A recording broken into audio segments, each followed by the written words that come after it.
ప్రభునందు అత్యంత ప్రియులైనటువంటి మా ప్రియులందరికీ ప్రభునామన మీకు మా శుభాభివందనాలు తెలియజేస్తున్నాం. పరిశుద్ధ గ్రంథం బైబిల్ను ఆధారం చేసుకొని చివరి దినాలలో ఉన్నటువంటి మనం కార్యారంభం కంటే కార్యాంతము మేలు అని ఈ భాగాన్ని అనుసరించి పరిశుద్ధ గ్రంథం బైబిల్లో నుండి నూతన నిబంధన మత్తయి సువార్త 5వ అధ్యాయము ఈ దినమును కూడా 19వ వచనము మనం అందరము కలిసి చదువుకుంటాము. చదవగలిగినటువంటి వారు దయచేసి ఈ భాగాన్ని చూడండి. కాబట్టి ఈ ఆజ్ఞల్లో మిగుల అల్పమైన ఒక దానినైనను మీరి మనుషులకు అలాగు చేయ బోధించువాడెవడో వాడు పరలోక రాజ్యంలో మిగుల అల్పుడనబడును. అయితే వాటిని గైకొని బోధించువాడెవడో వాడు పరలోక రాజ్యంలో గొప్పవాడగును. మా ప్రియులారా గమనించండి, యేసుప్రభువారు కొండ మీది ప్రసంగంలో చెప్పినటువంటి యొక్క భాగములలో ఇదొక భాగముగా. కాబట్టి ఈ ఆజ్ఞలలో మనం పైన కొన్ని విషయాలను గురించి మనం తలంచినాము గత దినములలో. ఈ ఆజ్ఞలలో అని 17వ వచనములో ధర్మశాస్త్రములను ప్రవక్తల వచనములను కొట్టివేయవచ్చునని తలంచవద్దు, నెరవేర్చుటకే గాని కొట్టివేయుటకు నేను రాలేదు అన్నాడు. అంతేకాదు, ఆకాశం భూమి గతించిపోయినే గాని ధర్మశాస్త్రం అంతయు నెరవేరు వరకు దానిలో ఒక పొల్లైనను ఒక సున్నైనను తప్పిపోదని మీతో నిశ్చయముగా. ఎందుకంటే ధర్మశాస్త్రాన్ని ప్రవక్తల యొక్క వచనాలు ఏవైతే ఉన్నాయో అవన్నీ కొట్టివేయడానికి రాలేదు, నెరవేర్చడానికి అన్నాడు. అందుకనే యేసుక్రీస్తు ప్రభువారి ద్వారా ఏమైనాయంటే ధర్మశాస్త్రము కానీ ప్రవక్తల యొక్క వచనాలు ఏదైతే ప్రవక్తల ద్వారా మాట్లాడినాడో అవన్నీ నెరవేర్చబడ్డాయి. మనకి ఇది బైబిల్ యొక్క అవగాహన ఉన్నటువంటి వాళ్ళందరికీ తెలిసే సందర్భమే. అందుకొరకనే అన్ని నెరవేర్చబడ్డాయి. నెరవేర్చబడ్డటువంటి మాటలే అన్ని. ఎందుకంటే అది దేవుడే సెలవిచ్చినటువంటి మాట, దేవుని మాట. కాబట్టి చాలా లేఖనాలు ఉన్నాయి యేసు ప్రభువారి యొక్క మరణాన్ని గురించి, పునరుత్థానం గురించి. యెషయా గ్రంథం 53వ అధ్యాయం ఉన్నదనుకోండి, ఆ అధ్యాయం అంతా కూడా యేసు ప్రభువారి గురించి రాయబడింది. కాబట్టి అవన్నీ కూడా ఏమైనా నెరవేరినాయి. యేసు ప్రభువారు సిలువ వేయబడిన సందర్భంలో కూడా సమాప్తమైంది అన్నాడు, అన్ని నెరవేర్చబడ్డాయని గురించి రాయబడినవి కూడా అవన్నిటిని నెరవేర్చినాడు. మీకు ఈ విషయాలు ఎక్కువగా తెలుసుకోవాలనుకుంటే మీరు చదవండి. ఎందుకంటే నూతన నిబంధనలో హెబ్రీ పత్రిక 9వ అధ్యాయము 10వ అధ్యాయము ఇట్లాంటి యొక్క భాగాలను చూసినప్పుడు యేసు ప్రభువారు సమస్తమును నెరవేర్చినాడు. ధర్మశాస్త్రాన్ని కానీ ప్రవచనానికి దేవుని మాటలు అవన్నీ కూడా ఏమైనా కొట్టివేయబడలేదు.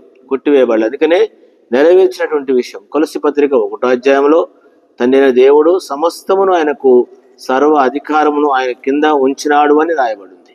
సమస్తమునకు ఆయనే ఆధారభూతుడు అని రాయబడింది. అంతేకాదు, సమస్త నెరవేర్చినాడు కాబట్టే యోహాను సువార్తలో కూడా 5వ అధ్యాయంలో ప్రభు ఈ విధంగా చెప్పినటువంటి యొక్క మాట మనకు కనబడుతూ ఉంటుంది. ఎందుకంటే సర్వము ఆయన ద్వారానే. 5వ అధ్యాయము యోహాను సువార్త 5వ అధ్యాయము గమనించండి. 5వ అధ్యాయము 23వ వచనం లేక 22. తండ్రి ఎవనికి తీర్పు తీర్చడు గాని తండ్రిని గణపరచున్నట్లుగా అందరూ కుమారుని గణపరచవలనని తీర్పు తీర్చడానికి సర్వాధికారం కుమారునికి. అందుకనే ధర్మశాస్త్రం అంతా కూడా నెరవేర్చినాడు. ప్రవక్తల వచనాలను కూడా నెరవేర్చింది ప్రభువే. అందుకొరకనే ఇప్పుడు మళ్ళా ఆజ్ఞలు అన్నందుకు మళ్ళా పాత నిబంధన కాలంలో ఉన్నటువంటి విధంగా మరలా యొక్క ఆచారాలు లేక ఇంకా ధర్మశాస్త్రం రాయబడి యొక్క బలులు లేకుంటే ఇవన్నీ కూడా మనము చేయాలా అనేటువంటి యొక్క అనుమానం కొంతమందికి రావచ్చు. ఎందుకు చెప్తున్నాను ఈ విషయము అంటే 19వ వచనంలో, కాబట్టి ఈ ఆజ్ఞల్లో మిగుల అల్పమైన ఒక దాన్ని మీరంట. అంటే ఆజ్ఞల్లో అంటే ధర్మశాస్త్రం రాయబడి ఆచారాలు లేక బలులు పొలులు ఇవన్నీ కాదు. ఇవన్నీ యేసు ప్రభువారు ఒక్కడు అర్పించడం, ఆయన చేసిన బలి ద్వారా అన్ని సమాప్తం అయిపోయినాయి. ఇప్పుడు మనము యేసు ప్రభువారు ఏమి సెలవిచ్చినాడో అవి మనము నెరవేర్చవలసిన వారు లేక అనుసరించవలసిన వారంగా ఉంటున్నాం. హెబ్రీ పత్రిక 1వ అధ్యాయంలో ఇక్కడ దేవుని దాసుడు ఒక మాట చెప్తూ వచ్చినాడు. 1వ అధ్యాయం 1వ వచనం, పూర్వకాలమందు నానా సమయములో నానా విధములుగా ప్రవక్తల ద్వారా మన పితరులతో మాట్లాడిన దేవుడు ఈ దినముల అంతమందు కుమారుని ద్వారా మనతో మాట్లాడాడు. ఆయన ఆ కుమారుని సమస్తమునకు వారసునిగా నియమించెను. ఆయన ద్వారా ప్రపంచములు నిర్మించను. గమనించండి, సమస్తం ఇప్పుడు ఎవరి ద్వారా ఉందంటే కుమారుడు. అందుకనే యేసు ప్రభువారు ఏదైతే సెలవిచ్చినాడో సంఘముగా కానీ, దేవుని దాసులకు కానీ, దేవుని పరిచారకులకు కానీ, దానిని మనం ఏం చేయాలంటే నెరవేర్చే వారముగా ఉండాలా. దానిని మనం అనుసరించి జీవించాలా. దాన్ని అనుసరించి మనము బోధించాలి. దానిలో మనం ఏమీ కలపడానికి వీలు లేదు. ఎందుకంటే దేవుని యొక్క వాక్యం అందించేటువంటి మనము, బోధించే మనము చాలాసార్లు ఎన్నో మాటలను దేవుని యొక్క సెలవిచ్చినటువంటి యొక్క ఆజ్ఞలు లేక ఆయన జీవించాలి ఈ విధంగా అనేటువంటి విషయాలను మనం త్రోసివేసి అనుసరించకుండా మనకు అనుకూలమైన విధానంలో లేక ఇతరులకు మనము చెప్పవలసిన విధంగా చెప్పకుండా వారికి అనుకూలమైన విధానంలో బోధించే దినాలలో ఉన్నాం. అందుకనే ఈరోజు బోధకులు కూడా అట్లాంటి వాళ్ళే కావాలని ప్రజలు కోరుతున్నారు. దేవుని యొక్క వాక్యంలో సెలవిచ్చిన రీతిగా, తిమోతి పత్రికలో సెలవిచ్చినట్టుగా ఈ దినాలలో తమకు అనుకూలమైనటువంటి యొక్క బోధకులను తమ కొరకు పోగు చేసుకునేటువంటి వారుగా ఉన్న దినాలలో ఉన్నాం. కాబట్టి ప్రియులారా, దేవుని యొక్క మాటలో మనము చెప్పే విషయంలో, బోధించే విషయాలలో మనం ఏం చేయకూడదు అనంటే ఎవరికి అనుకూలమైనటువంటి కావచ్చు ఆ విధంగా మనము చేయకూడదు. రెండవది, ఎందుకంటే మన యొక్క బోధ కపటమైనదిగాను ఉండొద్దు. తిరిగి మనము మనుషులను మెప్పించేదిగాను మనం ఉండకూడదు. ఎందుకంటే అలాంటి వాళ్ళు వస్తారనేటువంటి ముందుగానే మన కొరకు రాయబడి ఉంది. ఎందుకంటే దేవుడు చెప్పినటువంటి ఇంకా రకరకాలుగా వస్తారంట. 2 తిమోతి పత్రిక 4వ అధ్యాయము మొదటి నుంచి విషయాలు రాయబడ్డాయి. ఏమంటే దేవుని ఎదుటను సజీవులకు మృతులకు తీర్పు తీర్చు క్రీస్తు యేసు ఎదుటను ఆయన ప్రత్యక్ష తోడు, ఆయన రాజ్యం తోడు. నేను ఆనబెట్టి చెప్పినది ఏమనగా, వాక్యం ప్రకటించుము, సమయమందును అసమయమందును ప్రయాసపడము, సంపూర్ణమైన దీర్ఘశాంతముతో ఉపదేశించుము, ఖండించుము, గద్దించుము, బుద్ధి చెప్పుము. ఎందుకనగా జనులు హితబోధను సహింపక దురద చెవులు గలవారై తమ స్వకీయ దురాశలకు అనుకూలమైన బోధకులను తమ కొరకు పోగు చేసుకుంటారు. సత్యమునకు చెవినియక కలతల వైపు తిరుగు కాలము వచ్చుచున్నది.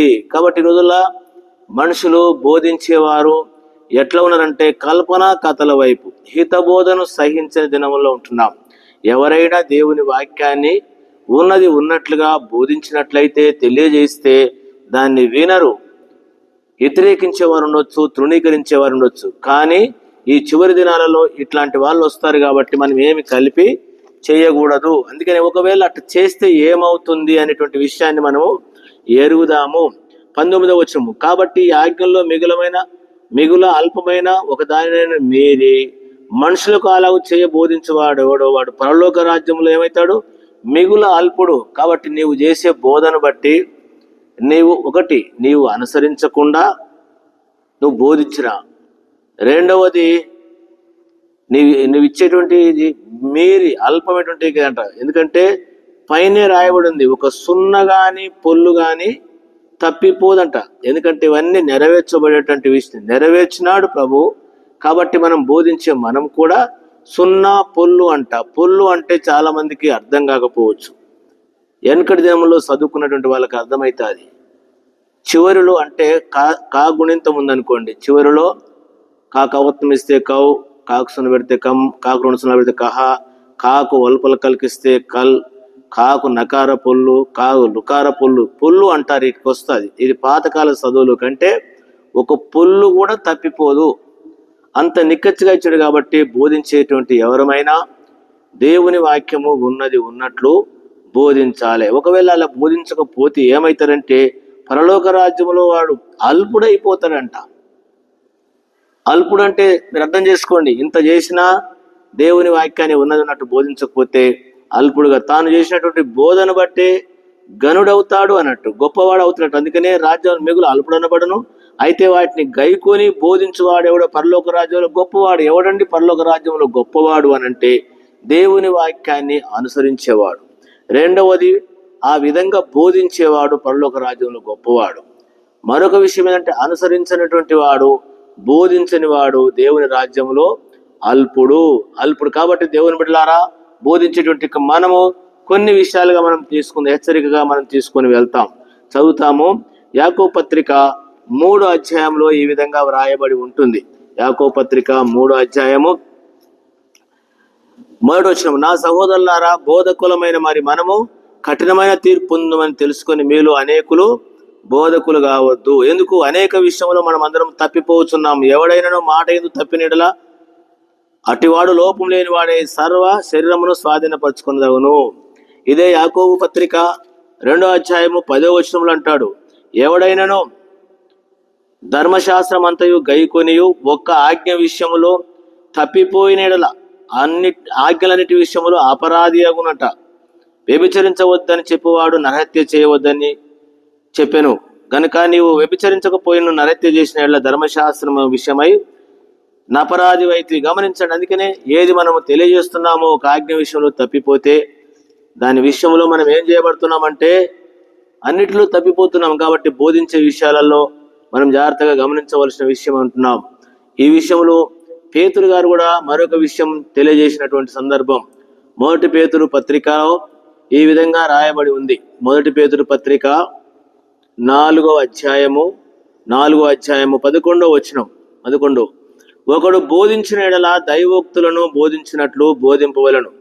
ఒకడు ఉపచారం చేసిన ఎడల దేవుడు అనుగ్రహించు సామర్థ్యము నొంది చేయవలను. ఇందువలన దేవుడు అన్నిటిలోనూ యేసుక్రీస్తు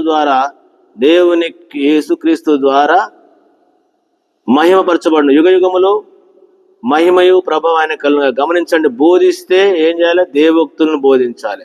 ఒకవేళ ఉపచారం చేస్తే ఏం చేయాలంటే అదే విధంగా ఉపచారం చేయాల. ఎందుకు అనంటే ఇందులోనే 17వ వచనంలో తీర్పు దేవుని ఇంటుదనే ఆరంభమగు కాలము వస్తున్నది. అది మన యుద్ధనే ఆరంభమైతే దేవుని సువార్తకు అవిధేయులైన వారి గతి ఏమవుతుంది? కాబట్టి ఈ విషయాలను జ్ఞాపకం పెట్టుకొని మనము దేవుని యొక్క ఆజ్ఞలను లేక దేవుని మాటలను మనము కలిపి చెరిపే వారంగా ఉండొద్దు. దేవుని వాక్యము ఉన్నది ఉన్నట్లుగా మనము తెలియపరచవలసిన వారము. ఒకవేళ గనక మనం ఆ విధంగా తప్పుగా తెలియకున్నా లేకపోతే అనుసరించకపోయినా మనకు అనుకూలమైనగా బోధిస్తే రేపు మనం పరలోక రాజ్యములో అల్పులు అనబడతాం. లేదు కష్టమైన నిష్ఠురమైన అనుసరించి బోధిస్తే గొప్పవాడు అనబడతాం పరలోక రాజ్యంలో. బైబిల్లో పరలోక రాజ్యంలో ఎవరు గొప్పవారు అని శిష్యులు అడిగినట్లుగా. ఇంకొక మాట కూడా నేను గుర్తు చేస్తున్నాను, గమనించండి. ప్రకటన గ్రంథము 22వ అధ్యాయంలో చివరి సమయాలలో సిమరి భాగంలో ఈ విధంగా ఉంటుంది. 19వ వచనం, ఎవడైనను ఈ ప్రవచన గ్రంథమందున్న వాక్యములలో ఏదైనాను తీసివేసిన ఎడల దేవుడు ఈ గ్రంథములో వ్రాయబడిన జీవవృక్షములోను పరిశుద్ధ పట్టణములోను వానికి పాలు లేకుండా చేస్తాడట. 18వ వచనం, ఈ గ్రంథమందున్న ప్రవచన వాక్యములు విను ప్రతివాడు ఈ గ్రంథమందున్న ప్రవచన వాక్యములను విను ప్రతివానికి నేను సాక్ష్యం ఇచ్చినది ఏమనగా, ఎవడైనా వీటిలో ఏదైనా కలిపిన ఎడల ఈ గ్రంథములో వ్రాయబడిన తెగుళ్ళు దేవుడు వానికి కలుగజేయును. ఎవడైనా ఈ ప్రవచన గ్రంథమందు వాక్యములో ఏదైనాను తీసివేసిన ఎడల దేవుడు ఈ గ్రంథములో వ్రాయబడిన జీవవృక్షములోను పరిశుద్ధ పట్టణములోను వారికి లాస్ట్ చివరి ముగింపు విషయం ఇది. కాబట్టి దయచేసి వచనాలు మరలా చదువుకోండి. చివరి దినాల్లో ఉన్నటువంటి మనము ఏ విధంగా ఉంటున్నాం మరలా నేను ఒక భాగాన్ని నేను గుర్తు చేస్తున్నాను. మత్తయి సువార్త 5వ అధ్యాయం 19లో, కాబట్టి ఆజ్ఞలో మిగుల అల్పమైన ఒక దానిని మీరి, మొదటిదిగా మనము దేవుని యొక్క ఆజ్ఞలు మీరుతున్నామా లేక అనుసరిస్తూ ఉన్నామా? రెండవది, మనుషులకు అలాగు చేయబోది. ఒకవేళ నీవు మీరినటువంటిది ఇతరులను కూడా మీరడానికి తప్పుదారి పట్టించడానికి నువ్వు బోధించేవాడుగా ఉంటే, నడిపించేవాడుగా ఉంటే వాడు పరలోక రాజ్యంలో మిగుల అల్పుడనబడతాడు. అక్కడేం రాయబడి ఉంది? వానికి శాపం వస్తుందనుంది. జీవవృక్షంలో పేర్లు ఏవైతే ఉన్నాయో వాడందరికీ దూరం అవుతాడని ప్రకటన గ్రంథం రాయబడ్డది. కాబట్టి ఈ మాటలు ఏంటంటే, ఇక ప్రియులారా, ఏదైతే మనము మన ప్రభు సెలవిచ్చినాడో దానిని మనం అనుసరిద్దాం. అది చిన్నదైనా పొల్లు కూడా తప్పిపోదు అని ఉంది. కాబట్టి చిన్న మాట పొల్లు కూడా తప్పిపోదు. కాబట్టి ఉన్నది ఉన్నట్లుగా మనం ఏం చేయాలా? పౌలు గారు తిమోతికి చెప్పినట్లు దేవుని వాక్యాన్ని ఉన్నట్టుగా బోధించటము. అప్పుడు పరలోక రాజ్యంలో గొప్పవారం అవుతాం. లేకపోతే ఏమవుతామంటే అల్పులు అనబడతాం. కాబట్టి 19వ వచనాన్ని జ్ఞాపకం పెట్టుకొని మన యొక్క శేష జీవితంలో దేవుని కొరకు ఆ విధంగా అనుసరిస్తాము, బోధిస్తాము. దేవుని రాజ్యంలో గొప్పవారం అనేటువంటి విధానంలో ఉందాం. భూలోక రాజ్యంలో గొప్పవారు అనిపించుకోవడానికి ఆయన ఆజ్ఞలు మీరి అనుసరించకుండా మన ఇష్టానుసారం మనం చేస్తే రేపు అల్పులం అనబడతాము. అల్పులమే కాదు, బోధకులు అంటే మరి కఠినమైన శిక్ష పొందుతాము. కల్పనా కథల వైపు, అంతేకాదు ప్రకటన గ్రంథంలో సెలవిచ్చిన రీతిగా ఏం పోగొట్టుకుంటాం? 18వ వచనం ప్రకారము తెగుళ్ళు వస్తాయి వాని మీదికి. అంతేకాదు జీవవృక్షంలో పరిశుద్ధ పట్టణంలో వానికి ఏమి లేకుండా పోతుంటే పాలు లేకుండా పోతుంది. కాబట్టి ఈ విషయాన్ని ఎరిగి కార్యారంభం కంటే కార్య అంతము మేలు. మనం ఏ విధంగా ఉంటున్నామో మనల్ని మనం చూసుకొని ప్రభు కొరకు జీవిస్తాం. ప్రార్థన చేస్తాం. ప్రియమైన తండ్రి, భాగాన్ని దీవించి నీ బిడ్డలంగా ఏ విధంగా మేము జీవించాలనో సహాయపడమని ఇచ్చిన మాట బట్టి స్తుతిస్తూ విన్నటువంటి వారి కొరకు కూడా ప్రార్థిస్తూ నీ కృపను కోరుతూ ఏసుపణం ప్రార్థన చేడుకుంటున్నాను తండ్రి. ఆమేన్. మన తండ్రి దేవుని యొక్క ప్రేమ, మన ప్రభువైన యేసుక్రీస్తు కృప, పరిశుద్ధాత్మ సహవాసం మనందరి తోడై ఉండును గాక. ఆమేన్. ప్రైజ్ లార్డ్ అండి. మీ అందరికీ వందనాలు.